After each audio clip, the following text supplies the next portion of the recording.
Good morning, my dear students. Welcome to Parth Online Tutorials. In today's class, we're going to discuss a chapter named Management of Natural Resources. This chapter will not come in the final examination in the forms of question, but CBSE included this chapter for the internal assessment.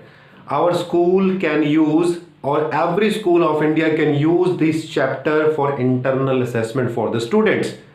So we're going to discuss this chapter with the help of some topics. I selected some topics. The number one, resources. Number two, Ganga Action Plan, GAP. The environmental friendly decision, 3R, recycle, reduce, reuse. Forest, sustainable management, water use, and the last, coal and petroleum. कुछ topics बहुत ही छोटे हैं क्योंकि आपके syllabus में topics ऐसे select किए गए हैं कि सिर्फ एक जनरल नॉलेज बच्चे को मिल जाए, स्टूडेंट्स को मिल जाए, डिटेलिंग नहीं है। डिटेलिंग अगर थोड़ी बहुत है तो वो फॉरेस्ट की है, ठीक है। इसलिए फॉरेस्ट को हमने क्या किया है, आज के टॉपिक में, आज के लेक्चर में हम जो आज वीडियो होगी उसमें हम फॉरेस्ट के सिर्फ दो पार्ट को इंक्लूड करेंगे, that is function and stakeholders. क्योंकि फॉरेस्ट के हमने 4 सब टॉपिक्स भी हैं हमारे पास, like function, stakeholders, affect of deforestation and conservation of forest. तो ये 4 टॉपिक नहीं करेंगे कवर हम, इसमें सिर्फ 2 टॉपिक करेंगे आज की वीडियो में। जो नेक्स्ट वीडियो होगी उसमें हम बाकी 2 सब टॉपिक्स भी कवर करेंगे फॉरेस्ट के, और सस्टेनेबल मैनेजमेंट, वाटर यूज, कोल, पेट्रोलियम को तो कवर करेंगे, ठीक है। तो स्टार्ट करते हैं हम रिसोर्सेज से। Let's start. First is resources. What are resources? Resources are the source of supply of living and non living things that are beneficial to us. यानी जो रिसोर्सेज है वो लिविंग थिंग्स और नॉन लिविंग थिंग्स के components होते हैं जो आपके लिए यूजफुल होते हैं, और वो 2 टाइप्स के होते हैं। कौन कौन से? रिन्यूएबल और नॉन रिन्यूएबल। आप you are very much aware of this topic, renewable, non renewable. Renewable resources are those resources which can be regenerate after some time, और नॉन रिन्यूएबल वो होती हैं जो रीजनरेट नहीं हो सकती हैं, ठीक है। रिन्यूएबल रिसोर्सेज को हम नॉन एग्जॉस्टिबल रिसोर्स भी बोलते हैं, जो खत्म नहीं हो सकती, नॉन एग्जॉस्टिबल। और इसको हम रिन्यूएबल को नॉन कन्वेंशनल भी बोलते हैं, नॉन कन्वेंशनल यानी जो पुरानी नहीं है, न्यू है। रिन्यूएबल जैसे solar energy, tidal energy, wind energy, these are the new technology. ये सब की सब न्यू टेक्नोलॉजी की हेल्प से हम यूज कर सकते हैं, ठीक है। ये सब रिन्यूएबल रिसोर्सेज में आते हैं आपकी। अगर मैं नॉन रिन्यूएबल रिसोर्सेज की बात करता हूं तो इनको हम एग्जॉस्टिबल रिसोर्स के नाम से भी जानते हैं। They are the resource which are present in the limited quantity. For example fossil fuels, जैसे कि फॉसिल फ्यूल्स है, ये बड़ी ही लिमिटेड क्वांटिटी में आपके पास प्रेजेंट है, जिसको अगर हम ज्यादा यूज कर ले तो फिनिश भी हो जाएंगे। तो यहां पर सिंपल छोटा सा टॉपिक था जो हमें डिस्कस करना था, इसके टाइप्स के बारे में, रिसोर्सेज, सिर्फ इतना ही टॉपिक है। ये सब टॉपिक्स आपके ऐसे हैं कि आपको थोड़ा थोड़ा हिंट देते जाएंगे, डिटेलिंग नहीं करनी है, क्योंकि चैप्टर ही है मैनेजमेंट ऑफ नेचुरल रिसोर्सेज। ये अब तक आप सब पढ़ते आए हैं, सिर्फ जनरल अवेयरनेस के लिए चैप्टर आपके इंक्लूड किया हुआ है, ठीक है। नेक्स्ट टॉपिक है Ganga action plan. Ganga action plan क्या कहता है कि सबसे पहले हम गंगा की बात करते हैं। हमारी होली रिवर है, सैक्रेड रिवर है, हमारी पूजनीय नदी है। सिर्फ हमारी सैक्रेड रिवर ही नहीं, वो हमारी एग्रीकल्चर फील्ड को भी वाटर प्रोवाइड करती है, ठीक है। यानी हमारी एग्रीकल्चर लैंड को भी वाटर प्रोवाइड करती है। बहुत सारे ऐसी पॉपुलेशन है हमारी इंडिया की जो गंगा के वाटर के ऊपर डिपेंड है। सिर्फ इसलिए नहीं कि वो पूजनीय है, वो इसलिए भी कि वो वाटर लेके आती है, वाटर मिलेगा लैंड को तो क्रॉप जर्मिनेट होंगी, वो इसलिए भी काफी वैल्यूएबल है गंगा। गंगा 2 ही रीजन से मेन वैल्यूएबल है कि वो हमारी सेक्रेड रिवर है, सेकंड वो हमारी एसेंशियल जो नीड्स है उसको पूरा करती है, स्पेशली एग्रीकल्चर लाइन के लिए, ठीक है।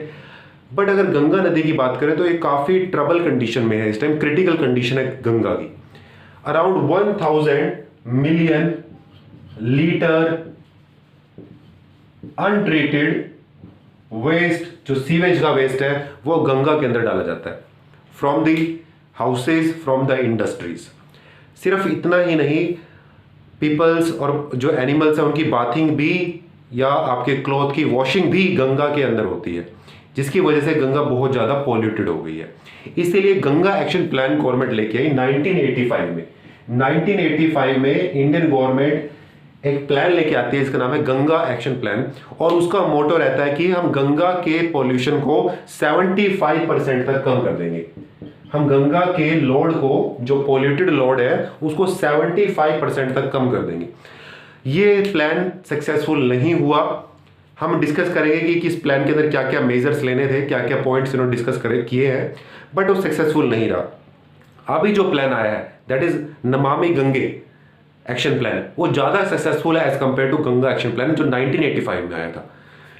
इस प्लान में ऐसे पॉइंट्स रखे गए कि हम ये करना है, we have to do this, like community toilets बनाने हैं। कम्युनिटी टॉयलेट्स के बाद घाट्स का निर्माण होना चाहिए, कंस्ट्रक्शन ऑफ घाट्स, जिसमें हम एनिमल्स की वॉशिंग या क्लोथिंग कर सके। हालांकि अभी घाट्स जो न्यू प्लान है नमामि गंगे, उसके अंदर तो घाट्स को भी बिल्कुल बैन कर दिया गया। उसके अंदर आप वॉशिंग और बाथिंग नहीं कर सकते एनिमल्स की, ठीक है। और कुछ ऐसे स्टेप्स लिए गए कि diversion of sewage from the river, कि जो ऐसे सीवेज जो डायरेक्टली डंप होते हैं गंगा के अंदर, उसको डाइवर्ट कर दिया जाए। सीवेज ट्रीटमेंट प्लांट्स लगाने चाहिए। एफ्लुएंट ट्रीटमेंट प्लांट्स की भी कंस्ट्रक्शन के बारे में गंगा एक्शन प्लान के अंदर बोला गया। ये सब पॉइंट्स थे जो रखे गए, बट ये सक्सेसफुल नहीं हुआ और गंगा के अंदर पोल्यूशन एज इट इज रहा। इसीलिए अभी 2014 में नमामि गंगे परियोजना आई थी, जो काफी सक्सेसफुल है, जिसमें कई जर्मनी और इजराइल ने पार्टिसिपेट किया, और गंगा के लगभग 50% एफ्लुएंट्स को और सीवेज को डाइवर्ट करके 50% लोड को कम कर दिया है, ऑलरेडी कम हो गया है। और फ्यूचर में ऐसी एस्टिमेशन है कि with in 3 to 4 years 75% achieve हो जाए कि हम लोड को कम कर सके। ये काफी बिग प्रोजेक्ट है, ठीक है। गंगा एक्शन प्लान के अंदर जो मेजरमेंट्स थी कि how can we measure the pollution of water, हम वाटर के पोल्यूशन को कैसे मेजर कर सकते हैं, उसके लिए क्या क्या पॉइंट्स हैं वो भी डिस्कस किए गए। जैसे कि number 1 biochemical oxygen demand, biochemical oxygen demand, B for biochemical, O for oxygen, D for demand. Biochemical oxygen demand क्या है? It is the demand of oxygen in milligram by the microorganism in 1 liter of water at 20 degree Celsius for 5 days। मैं फिर से बोल रहा हूं, bye BOD क्या है? डिमांड। कौन कर रहा है demand? It is the demand of oxygen in milligrams, it is the demand of oxygen in milligrams by the microorganism in 1 liter of water for 5 days, for 5 days at 20 degree Celsius. अगर 5 दिन तक हम 1 litre के अंदर पानी रखते हैं 20 degree Celsius में, तो वो कितनी ऑक्सीजन डिमांड करता है? This is BOD.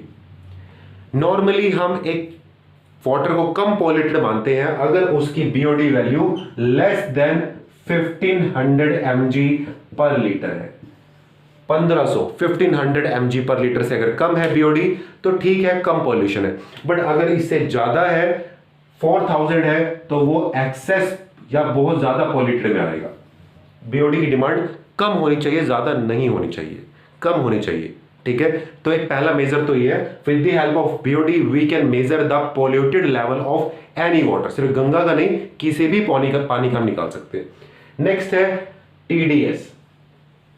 टीडीएस क्या कहता है? टोटल डिसॉल्व्ड सब्सटेंस, ऐसे सब्सटेंस जो पानी के अंदर घुल गए हैं, ठीक है। टीडीएस की हेल्प से आपको यह पता चलता है कि वाटर हार्ड वाटर है या सॉफ्ट वाटर है। हार्ड वाटर वो होता है जिसके अंदर डिसॉल्व्ड सब्सटेंस बहुत ज्यादा होते हैं, मैग्नीशियम, कैल्शियम के जो कंटेंट्स है बहुत ज्यादा होते हैं हार्ड वाटर के अंदर। अगर ये कम है तो उसको हम सॉफ्ट वाटर बोलते हैं, और ये किस कैटेगरी में आता है? टीडीएस में। और यहां पर हम जो यूनिट होती है पीपीएम में मेजर करते हैं कि कितना पीपीएम mg का मैग्नीशियम का, कितना पीपीएम कैल्शियम का प्रेजेंट है, उसके बेस पे डिसाइड होता है कि पानी हार्ड है या सॉफ्ट है। नेक्स्ट है कोलीफॉर्म काउंट। कोलीफॉर्म क्या होता है? बैक्टीरिया का नाम है कोलीफॉर्म। ये बैक्टीरिया आपकी बॉडी के इंटेस्टाइन के अंदर भी होता है और ये यूजफुल होता है। बट अगर ये बहुत ज्यादा हो जाए तो हम उस वाटर को पॉल्यूटेड बोलते हैं, अगर ये बहुत ज्यादा है, ठीक है। कोलीफॉर्म ठीक होना चाहिए, ज्यादा नहीं होना चाहिए। कोलीफॉर्म का तो काउंट करना पड़ता है कि उसके नंबर कितने हैं। नेक्स्ट है पीएच। पीएच भी डिसाइड करता है कि पानी कैसा है आपका, एसिडिक है या बेसिक है या न्यूट्रल है। जो हम पीते हैं पानी वो लगभग 7 पीएच होता है उसका, ड्रिंकिंग वाटर का। लेकिन अगर पीएच मोर देन 7 है, 8 है, 9 है, तो वो बेसिक है। अगर लेस है, 2-3 पीएच है, तो वो एसिडिक में आता है। पीएच की वैल्यू होती है 1 to 14, ये वैल्यू होती है। 7 होनी चाहिए ड्रिंकिंग वाटर के लिए। तो ये सब मेजरमेंट है। With the help of these measurements we can find out the water is polluted और not. Okay, so this is Ganga action plan. ये गंगा एक्शन प्लान था जिसके बारे में डिस्कस किया हमने। उसके बाद आते हैं 3R, एनवायरमेंट फ्रेंडली डिसीजन। ऐसे डिसीजन जो कुदरत के हक में हो, environmental friendly decision. Number 1 reduce, number 2 reuse, number 3 recycle. सबसे पहले रिड्यूस की बात करते हैं कि हम ऐसा क्या करें कि हमारे एनवायरनमेंट को उससे बेनिफिट हो। नंबर 1 रिड्यूस, हम हर चीज का यूज कम कर दें। जैसे फॉर एग्जांपल हम फैंस और एसी रन करते हैं, हम उस रूम में भी रन करके रखते हैं अपने फैंस जहां पर यूज नहीं होता। हम बाहर चले जाते हैं और हमारे रूम का जो लाइट है वो ऑन रहती है। ये सब ऐसे जो वेस्ट करते हैं, अगर हम इसका यूज कम करें, अगर हम पर्सनल व्हीकल्स को यूज ना करके पब्लिक ट्रांसपोर्ट को यूज करें, कम करें, यानी हम हर यूज को कम कर दें, तो हम अपने एनवायरनमेंट के ऊपर बोझ नहीं बनेंगे, हम कहीं ना कहीं इसको बेनिफिट देंगे। ठीक है। नंबर 2 रीयूज, फिर से यूज करें। ये मार्कर है, अगर ये मार्कर फिनिश हो जाता है तो क्या मैं नया मार्कर ले आऊं? नहीं, मैं इसको फिर से रीयूज कर सकता हूं। अगर मैं इसमें इंक डाल लेता हूं, मैं इंक ले आता हूं, इंक डाल देता हूं और फिर से रीयूज कर सकता हूं। ठीक है। किचन में यूज होता है, हमारे जो एम्प्टी कंटेनर्स होते हैं उसको आपकी मदर्स फेंकती नहीं है, उसको रीयूज करती हैं, उसके अंदर दाल या कुछ शुगर सॉल्ट वगैरह डाल देती हैं, उसको फिर से रीयूज कर लेती हैं। ठीक है ना। रिसाइकिल, अगर आपको लगता है कि ये अब इंक डालने से भी वर्क नहीं कर रहा है तो क्या इसको फेंक दें? इसका कोई यूज नहीं होगा, इसको यूज कर सकते हैं। इसको मेल्ट करके किसी और प्लास्टिक सब्सटेंस में बना दें। अगर मेरे पास 1000 एम्प्टी मार्कर हैं तो मैं उसको मेल्ट करके एक चेयर में कन्वर्ट कर सकता हूं, प्लास्टिक चेयर में, वो बैठने के लिए काम आ जाएगी। तो रिसाइकिल करके हम उसको और डिफरेंट वे में कन्वर्ट कर सकते हैं। तो ये सब आपके एनवायरमेंटल फ्रेंडली डिसीजन है, ये हमें सोचना है। नेक्स्ट है फॉरेस्ट। अब फॉरेस्ट के बारे में डिस्कस करते हैं। So let's start the forest. First start with the definition of forest. Forest की डेफिनेशन क्या है? जंगल को हम कैसे फाइन करेंगे? It is the large uncultivated area, large बहुत बड़ा, uncultivated area that is self maintained by the trees nearly forming a close canopy.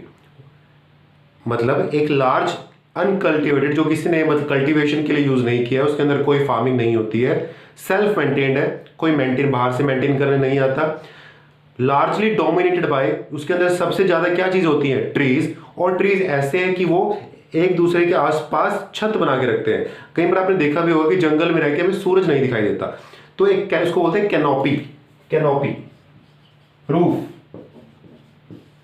और सिर्फ ट्रीज ही नहीं, यहाँ पे कुछ हमें हर्बीवोरस, कार्निवोरस और अदर लिविंग ऑर्गेनिजम्स भी देखने को मिलते हैं, सेप्रोफाइट्स वगैरह सब होते हैं यहाँ पर। ये फॉरेस्ट है। So this is definition of forest. What are the function of forest? Forest क्या बेनिफिट आपको देता है? ये 2 बेनिफिट्स देता है आपको। नंबर 1 हमारे इकोनॉमिक फंक्शंस में हेल्प करता है। नंबर 2 हमारे लिए प्रोटेक्टिव फंक्शंस के फॉर्म में उभर के आता है। हमें प्रोटेक्शन भी देता है और हमें हमारी इकोनॉमिक्स को भी स्ट्रॉन्ग कर सकता है। इकोनॉमिक फंक्शंस की बात करते हैं सबसे पहले कि कैसे हमारे इकोनॉमी को ये बेनिफिट देता है। Food, we get different type of food from the forest only. Nuts हमें वहां से मिलते हैं। स्पाइसेस का सोर्स भी फॉरेस्ट है। कॉमर्शियल प्रोडक्ट्स लाइक कैम्फर वगैरह, सैंडलवुड, ये सब के सब हमें फॉरेस्ट से मिलते हैं। ये हमारे इकोनॉमिक फंक्शंस है। फ्यूल वुड की बात करें, जलाने वाली लकड़ी जो हमारे ट्राइबल्स पीपल्स के लिए होती है, वो उनकी इकोनॉमी का सोर्स भी फॉरेस्ट है। ठीक है ना। मेडिसिन की बात करें, मेडिसिन भी उन्हें कहां से मिलती है? जो ट्राइबल पीपल्स होते हैं, फ्रॉम द फॉरेस्ट। तो उनकी इकोनॉमिक फंक्शंस के लिए काफी इंपॉर्टेंट है फॉरेस्ट। अगर प्रोटेक्टिव फंक्शंस की बात करते हैं कि हमें प्रोटेक्शन कैसे देता है? नंबर 1 शेल्टर, हमें रहने के लिए घर देता है। क्या आपको देता है? नहीं, हमें नहीं देता, बट ये 40 मिलियन पीपल्स को रहने के लिए घर देता है। अभी भी इंडिया के अंदर ये, अगर वर्ल्ड की बात करें तो 40 मिलियन पीपल्स अभी ऐसे हैं जो फॉरेस्ट में ही रहते हैं, जो ट्राइबल्स हैं। ठीक है। जो पुराने जमाने से आपके आदिवासी लोग हैं, वो सब आपके ट्राइबल पीपल्स फॉरेस्ट में ही रहते आ रहे, तो उनका घर है वो। सिर्फ ट्राइबल पीपल्स का ही नहीं, वाइल्ड लाइफ एनिमल्स, जो आपके एनिमल्स है, लायंस है, वो सब के सब कहाँ रहते हैं? उनका शेल्टर कौन है? तो उनको प्रोटेक्शन कौन देता है? फॉरेस्ट देता है। नेक्स्ट है सोयल। सोयल की प्रोटेक्शन भी करता है। जितने सारे ट्रीज होते हैं वो फर्टाइल सोयल को बांध के रखते हैं। अगर ट्रीज नहीं होंगे तो सोयल इरोजन हो जाएगा ड्यूरिंग फ्लड्स। जब फ्लड्स वगैरह आती हैं तो अपने साथ फर्टाइल सोयल को बहा के ले जाती हैं। बट अगर ट्रीज वहां पर है तो वो सोयल को वहीं पर ही रहने देते हैं। तो सोयल की फर्टिलिटी को भी मेंटेन करता है फॉरेस्ट। Number 3 pollution. पोल्यूशन को कम करता है, एयर पोल्यूशन को कम करता है। It absorb the toxic gases from the atmosphere. Noise pollution में हेल्प करता है। जो ट्रीज हैं वो नॉइज पॉल्यूशन को कम करते हैं। So these are the benefits of forest और you can say functions of forest. Next है स्टेक होल्डर्स। स्टेक होल्डर्स क्या होते हैं? स्टेक होल्डर्स वो पीपल्स और पार्टीज है। पीपल भी हो सकता है कोई, और कोई कंपनी भी हो सकती है, कोई पार्टीज या कोई ऑर्गेनाइजेशन भी हो सकती है। स्टेक होल्डर्स जिसका पर्सनल इंटरेस्ट होता है फॉरेस्ट में। क्या आपका इंटरेस्ट फॉरेस्ट में है? नहीं, हमारा इंटरेस्ट फॉरेस्ट में नहीं है, तो हम नहीं आते हैं इसके अंदर। ठीक है, जो आते हैं मैं आपको बताता हूं। लोकल्स जो फॉरेस्ट के आसपास रहते हैं, ट्राइबल पीपल्स, वो स्टेक होल्डर्स में आएंगे। उनका पर्सनल इंटरेस्ट है, उनका घर है वो। ठीक है। Number 2 forest department. Forest department का भी इंटरेस्ट होता है, उसकी प्रोटेक्शन भी करता है और कुछ पर्सनल इंटरेस्ट भी है, अभी हम एक्सप्लेन करेंगे। इंडस्ट्रियलिस्ट जो आपके बड़े बड़े इंडस्ट्रीज हैं उनका भी इंटरेस्ट है फॉरेस्ट में, क्योंकि उनका जो रॉ मटेरियल्स है वो फॉरेस्ट से आता है। और जो लास्ट है वो है wild life and nature enthusiast. Enthusiast कौन होते हैं वो भी हम डिस्कस करेंगे अभी। तो स्टार्ट करते हैं सबसे पहले लोकल से। जो आसपास रहते हैं या जो फॉरेस्ट में ही रहते हैं उनको ट्राइबल्स बोलते हैं। ठीक है। उनका इंटरेस्ट कैसे है? वो क्या इंटरेस्ट क्यों ना हो? क्योंकि उनकी हर चीज फॉरेस्ट से उनको मिलती है। फॉर एग्जांपल फायरवुड, जलाने की लकड़ी उनको वहां से मिल रही है। Bamboo, they get bamboo from the forest. They get timber for their houses. They got different type of medicines like shrubs, herbs from the forest. Tools, fishing, hunting, they use forest for grazing and fodder। Grazing क्या होता है? आप चरने के लिए, जो उनके पास animals हैं उनको चरने चराने के लिए भी फॉरेस्ट में लेके जाते हैं, और जो चारा मिलता है उनको, ठीक है, वो भी उसको बोलते हैं फोडर। फोडर, तो फोडर भी उनको फॉरेस्ट से ही मिलता है। तो उनका इंटरेस्ट है लोकल्स का, और वो उसको नुकसान नहीं पहुंचाते हैं। ठीक है। फिर बारी आती है फॉरेस्ट डिपार्टमेंट की। ये इनका पर्सनल इंटरेस्ट है। ये प्रोटेक्शन तो करते ही है फॉरेस्ट डिपार्टमेंट फॉरेस्ट की, बट अपना रेवेन्यू जनरेट भी करते हैं, पैसा भी जनरेट करते हैं फॉरेस्ट से, क्योंकि उनकी सैलरीज मिलती है उनको फॉरेस्ट से ही मिलने वाली है वो। तो वो क्या करते हैं, वो उनका मेन मोटो है कि फॉरेस्ट को क्लीन करके वहां पर ऐसे ट्रीज जर्मिनेट किए जाएं, ऐसे ट्री ग्रो किए जाए जिनसे उनको पैसा मिले, जो इंडस्ट्रीज को सेल आउट कर सके वो। For example pine, teak, sal, eucalyptus, these are the main woody plants. अगर इनकी वुड वो इंडस्ट्रियलिस्ट को देते हैं तो उनके उससे पैसा मिलेगा, और पैसे से उनकी सैलरीज आएगी फॉरेस्ट डिपार्टमेंट की। तो उनका पर्सनल इंटरेस्ट है इसमें, बट इनका अच्छा गुड इंटरेस्ट नहीं है, गुडविल नहीं है फॉरेस्ट के रिगार्डिंग फॉरेस्ट डिपार्टमेंट की। ये चाहते हैं उनको बायोडाइवर्सिटी से कुछ लेना देना नहीं है कि बायोडाइवर्सिटी यहां पर मेंटेन होगी या नहीं होगी। नेक्स्ट है इंडस्ट्रियलिस्ट। ये भी कुछ कुछ फॉरेस्ट डिपार्टमेंट जैसे हैं। अगर इनका बस चले तो ये पूरे फॉरेस्ट को ही कट कर दें, ग्रो भी ना करें दोबारा। ठीक है। ये टिम्बर, पेपर के लिए रेजिन्स, स्पोर्ट इक्विपमेंट जो बैट्स वगैरह बनते हैं, क्रिकेट बैट्स, सैंडलवुड, इनके लिए डिपेंड होते हैं इंडस्ट्रीज में। आपकी प्लाईवुड इंडस्ट्रीज होती है, पेपर इंडस्ट्रीज होती हैं, जो पेपर्स बनते हैं, ये सब आपके इंडस्ट्रीज में बनते हैं। और रॉ मटेरियल्स कहां से आता है? फॉरेस्ट से। ठीक है। तो इनका भी पर्सनल इंटरेस्ट है फॉरेस्ट में, बट बैड इंटरेस्ट, एक अच्छे के लिए, खुद के बेनिफिट के लिए इंटरेस्ट रखते हैं फॉरेस्ट में। फिर बारी आती है wild life and nature enthusiast. ये बहुत ही अच्छे लोग होते हैं। They are well highly educated peoples and they are really good environmentalist और you can say conservationist। ये अच्छे मतलब लोग हैं जो पढ़े लिखे लोग होते हैं, और एनजीओ भी बोल सकते हो, ये कोई इंडिविजुअल पर्सन भी हो सकता है, और ये एनजीओ नॉन गवर्नमेंट ऑर्गेनाइजेशन भी हो सकती हैं, जिनका पर्सनल इंटरेस्ट होता है फॉरेस्ट को सेव करने के लिए, बायोडाइवर्सिटी को बचाने के लिए, लिविंग थिंग्स जो वहां पर वाइल्ड लाइफ सेंचुरीज है उनको सेव करने के लिए। ठीक है। ये होते हैं आपके wild life and nature enthusiast. इन हाईली एजुकेटेड पीपल्स ने क्या किया, फॉरेस्ट को सेव करने के लिए फॉरेस्ट को 3 पार्ट्स में डिवाइड कर दिया, 3 टाइप्स में डिवाइड कर दिया। कौन कौन सी? सेंचुरीज, नेशनल पार्क और बायोस्फीयर रिजर्व। आपने सब नाम सुने भी होंगे, sanctuaries, national park and biosphere reserve. ये तीनों ही जंगल होते हैं, तीनों ही फॉरेस्ट हैं, बट इनके नेम अलग अलग है क्योंकि वहां पर कुछ रूल्स रेगुलेशन है। अगर मैं सेंचुरीज की बात करता हूं, सेंचुरीज काफी होती हैं, ठीक है। अगर सेंचुरीज की बात करें तो सेंचुरीज में हंटिंग नहीं होती है, वाइल्ड लाइफ की हंटिंग नहीं होगी, आप वाइल्ड लाइफ को डिस्टर्ब नहीं कर सकते, बट नॉर्मल पीपल की जो इंटरफेरेंस है वो चल जाती है। बाहर से कोई अंदर आ जा सकता है, लोकल भी आराम से घूम सकते हैं सेंचुरीज में।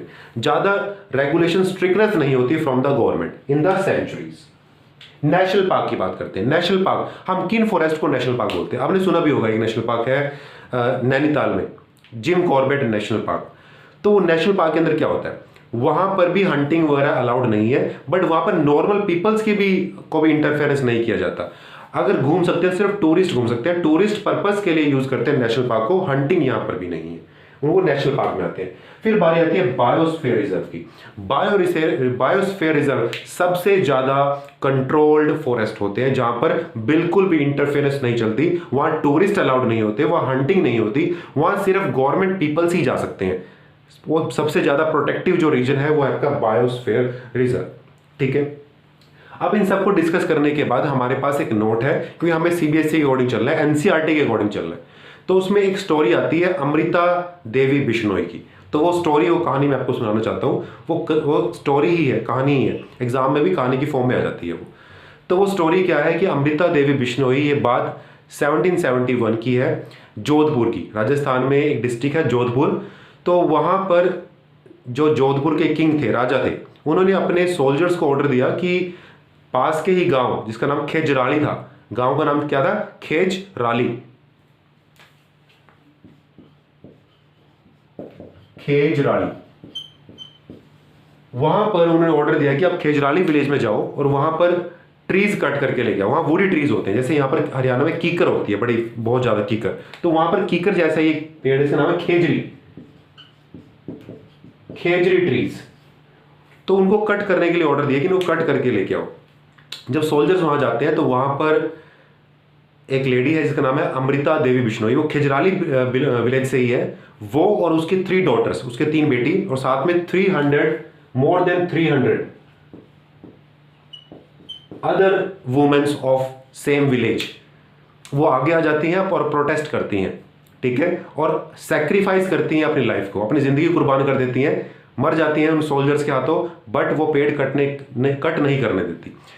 उनके इस एफर्ट से इंडियन गवर्नमेंट काफी ज्यादा इंस्पायर हुई उस स्टोरी से, और उन्होंने आज एक नेशनल अवार्ड बनाया है, Amrita Devi Bishnoi national award for wild life and nature conservation, कि अगर कोई ऐसा स्टेप लेता है, आप या मैं, नेचर को सेव करते हैं, तो आपको ये अवार्ड दिया जाता है। ठीक है, तो ये छोटी स्टोरी थी, आपको बताना काफी जरूरी था। ठीक है, नेक्स्ट वीडियो में फिर मिलते हैं विद अदर्स टॉपिक्स।